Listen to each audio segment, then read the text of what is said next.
দিছে, যে মানুষ মানুষ হইয়া মানুষের ক্ষতি করে, মানুষ হইয়া মানুষকে কুপিয়ে হত্যা করে, মানুষ হইয়া মানুষকে জবাই দেয়, যা দেখা যাচ্ছে আমাদের দেশে বর্তমানে,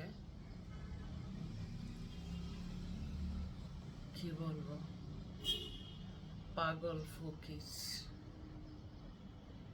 শহর বন্দর, গ্রামগঞ্জ, মাজার মন্দির, মসজিদ মাদ্রাসা, কোনো একটা অবস্থান শান্তি নাই।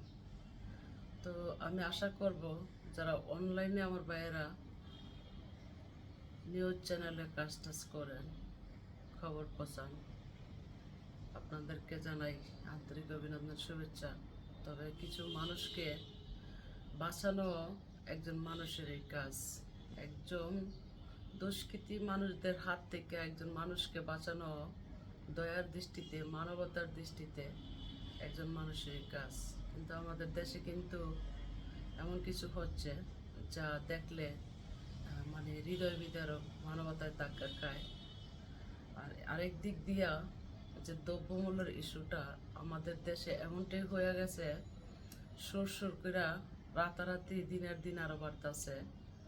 জানি না এই দেশের গরিব দুঃখী, অসহায়, দরিদ্র পথচারীদের কি হবে।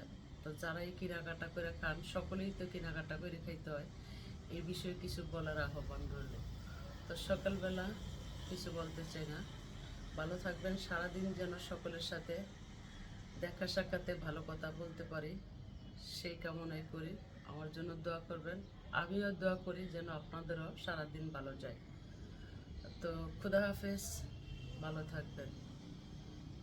ভালো লাগলে লাইক কমেন্টে দিবেন।